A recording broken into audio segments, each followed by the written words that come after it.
Should bring a space heater back here. Ready for the hot towels to come. Right. So I have one thing at the top for you. President Biden promised that he would be a president for all Americans, regardless of where they live and regardless of whether they voted for him or not. He also promised to rebuild the middle class. The fact that Bidenomics has now galvanized over $500 billion in job-creating private sector investment is the newest testament to how seriously he takes fulfilling those promises. The president inherited an economy that was down more than 9 million jobs since the pandemic began, with the pace of job growth slowing. He took bold action that turned things around, delivering the strongest economic recovery in the world when it comes to similar countries from COVID, and creating more jobs in 2 years than any previous president did in 13.2 million new jobs. During that time, President Biden passed historic breakthrough laws to realize his Bidenomics agenda, which means turning the page on failed trickle-down tax welfare for the super rich and big corporations, and instead squarely focusing our economic policy on growing the middle class. The major laws that make up his Bidenomics agenda have achieved the biggest manufacturing surge in modern American history, like the 1,800 jobs InPhase is announcing today. Under President Biden, manufacturing plant construction has doubled, whereas under Donald Trump's administration, it barely grew at all by 2%.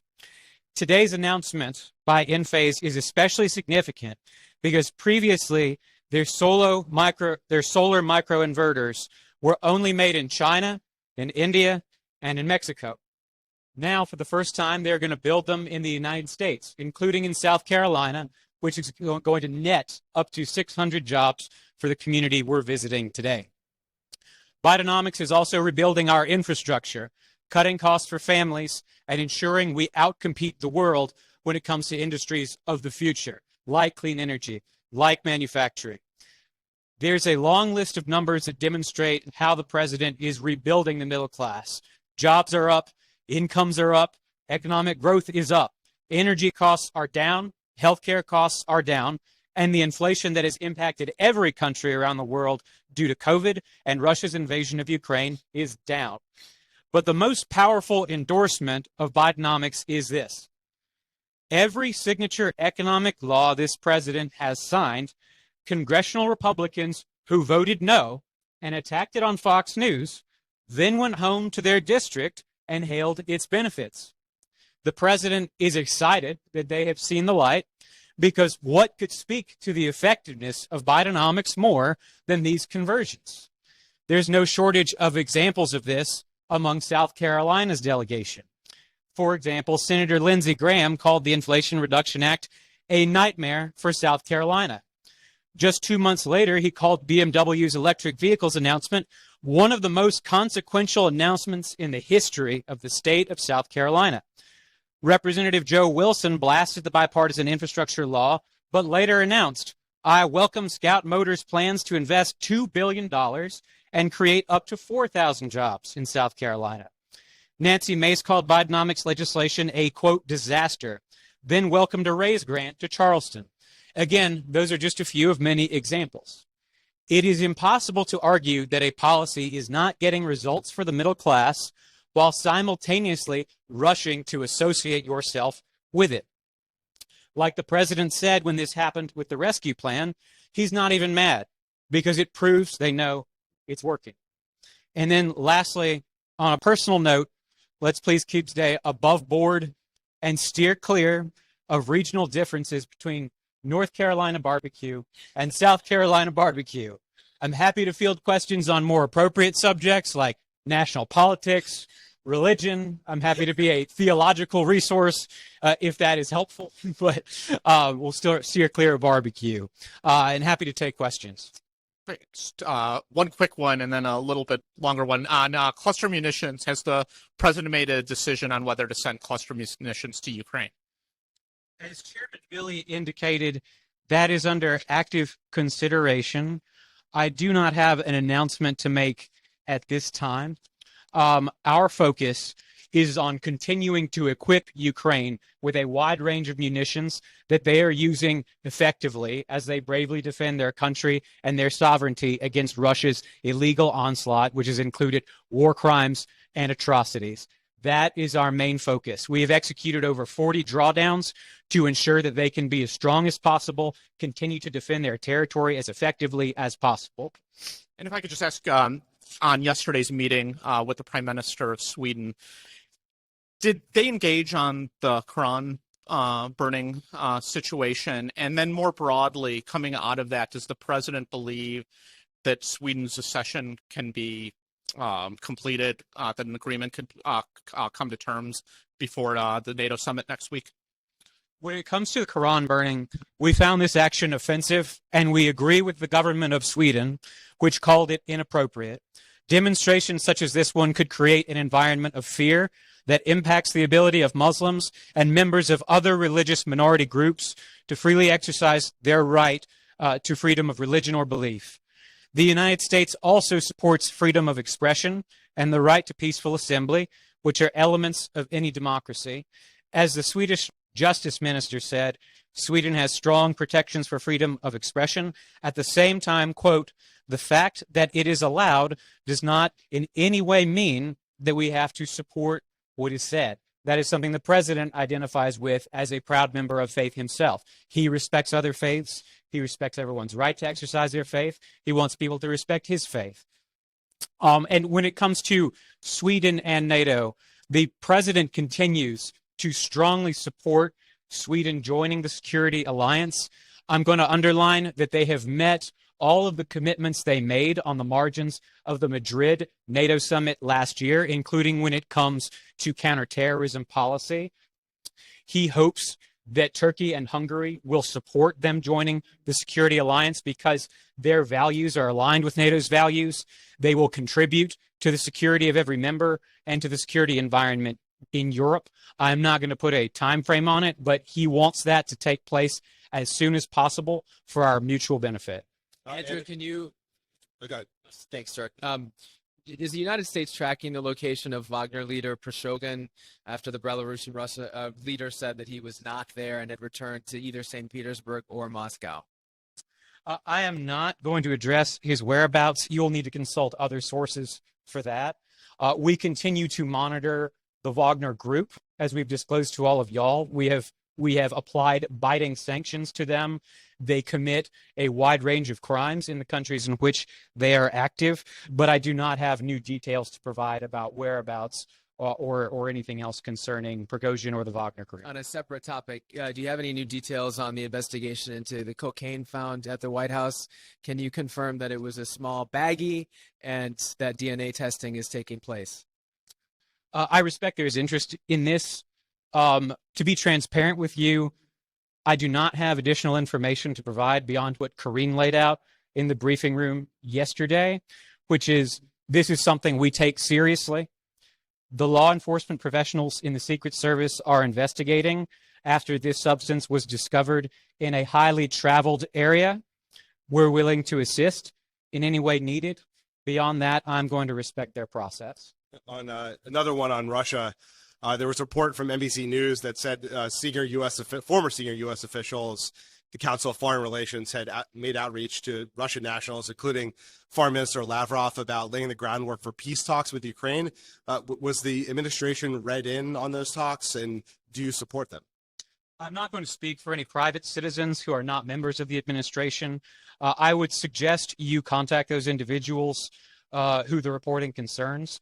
Our focus is on continuing to help Ukraine succeed on the battlefield so they can negotiate from a position of maximum strength on their terms and on no one else's. One more, former President Trump has made some pretty wild posts recently on social media. One of them was that the cocaine found in the White House had belonged to either the president or his son. Are you willing to say that that's not the case, that they don't belong to them? I don't have a response to that because we have to be careful about the Hatch Act. What I will say is that I have noticed there does seem to be some increasing frustration coming from that corner in general. And I think it is probably rooted in the contrast between their substantive policy records. As you have all covered, there is a long list of areas where this administration succeeded for the middle class, where our predecessor did not. For example, infrastructure is no longer a punchline, and now the biggest infrastructure investments in 70 years are rebuilding America. President Biden is bringing manufacturing jobs back at the fastest rate in modern history. And like I mentioned, we have doubled the construction of manufacturing facilities in just 2.5 years, whereas during the previous administration, it only grew at an anemic 2%. Medicare is now negotiating lower drug costs. I'm old enough to remember when that was someone else's campaign promise. The economy we inherited was in free fall. We turned it around by creating more jobs in 2 years than any other president in 4. So it would be unsurprising if there's a little bit of frustration on the part of people who worked in the last administration. And of course, this dovetails with today's announcement from Enphase. It comes at a moment when we have crossed the threshold of $500 billion in private sector investment due to Bidenomics, which is about growing our economy by growing the middle class. There's no better way to do that than giving people good jobs coming to America thanks to policies like the Inflation Reduction Act. Do you have any comments on pretty downbeat statements coming from Zelensky and other high-ranking Ukrainian officials, where they seem to be linking, the rather slow, difficult progress of their offensive to specifically to, what they're kind of characterizing as foot dragging on important weapon systems, i.e., F-16s, ATACMS, and other stuff. They're basically saying it's not all our fault that it's going slowly. I am not going to speak for President Zelensky. Tomorrow, Jake Sullivan will be in the briefing room, and he can provide more details about next week's travel. I'm going to highlight that under President Biden, we have rallied the world to support Ukraine, making NATO the strongest in its history for that purpose. Like the president often says, we are seeing the NATOization of Finland, not the Finlandization of NATO.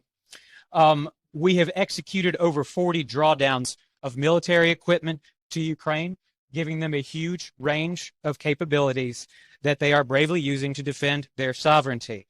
And I will say that we understand where they are coming from. They are on the front lines. They are on the receiving end of an illegal war that has been characterized by atrocities, by the targeting of civilians, by war crimes, one that is a war of ego and of choice and that could end at any moment, that is senseless, and that we are going to continue to make sure they have what they need to continue competently defending their country.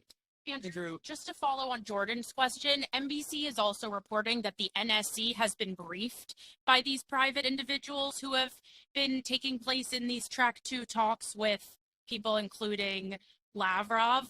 Has the president himself been briefed? And does this go in counter to the White House policy of nothing about Ukraine without Ukraine? And then I have one word.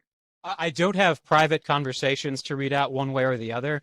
As you mentioned, our North Star is nothing about Ukraine without Ukraine.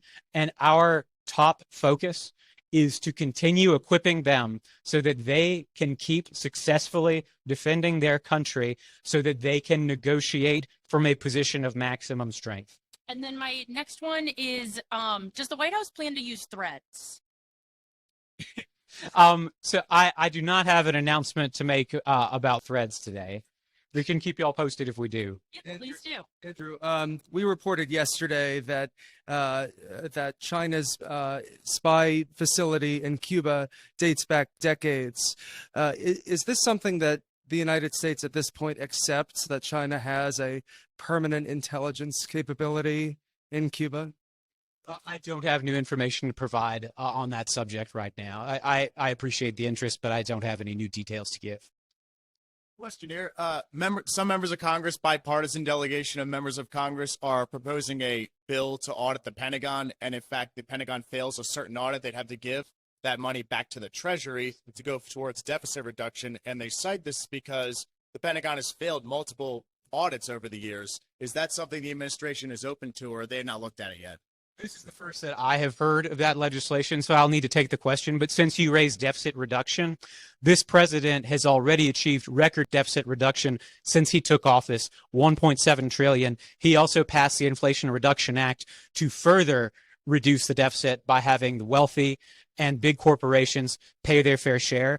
And building on that progress continues to be a top economic objective of ours, like we laid out in the budget. That is central to Bidenomics, that we can invest in our country, bring the deficit down by having rich special interests pay their fair share, and make the kinds of investments that you're seeing bring job creating expansions to places like West Columbia, South Carolina, where folks are going to get up to 600 new jobs thanks to the Inflation Reduction Act, something that Republicans in Congress keep trying to repeal. They keep trying to send those jobs overseas, and they keep trying to repeal the provisions of the Inflation Reduction Act that reduce the deficit, like Medicare's new capacity to negotiate lower drug costs. Now, on the Inflation Reduction Act, obviously, one thing that we hear a lot of criticism of when it comes to the IRS is the fact that some of the most audited places in the country are some of the poorest states, like Mississippi. Is the administration pursuing any reforms to the IRS so that those resources are, focused on actual people of wealth and not poor and lower class citizens? I'm glad you raised that, because as soon as the Inflation Reduction Act was even on the cusp of passing, Secretary Yellen and other authorities within Treasury gave directives to their staff that these new resources would be used exclusively to crack down on wealthy individuals who are gaming the tax code at the expense of everyone else who tends to pay their taxes as they are owed. That is another effective way to reduce the deficit. But as you mentioned, I want to make sure everyone is aware, before the Inflation Reduction Act even became law, we were giving very clear instructions. Those funds are to be used for one reason, and that is cracking down on wealthy people cheating on their taxes. And that is what they're for. Can I just ask one more? Were any Republican lawmakers invited to the event today? We made Congressman Wilson aware of today's event, and if he would like to join the ranks of other congressional Republicans who've had a road to Damascus experience about the benefits that are being yielded by Bidenomics, we would welcome that. We made him aware. Have you talked to the governor at all? I can check. I don't have conversations to read out. He has also noted some of the benefits that have resulted from Bidenomics investments in South Carolina. I go back to your Sweden comment. You noted that the president was offended by what happened. Is the president going to convey that directly to President Erdogan? I don't have any conversations to preview one way or the other. When it comes to next week's travel, Jake will join us in the briefing room tomorrow, but I don't have anything to preview right now. Andrew, one more on the cocaine. I understand the Secret Service is conducting an investigation. If the Secret Service is able to determine the individual responsible, will the Secret Service and will the White House commit to transparency in this and making that information public? I'm going to defer to the Secret Service professionals who are carrying this out. I'm just not going to engage on hypotheticals about it. I would suggest you contact them for anything more. Thanks. Thank you all. Thank you.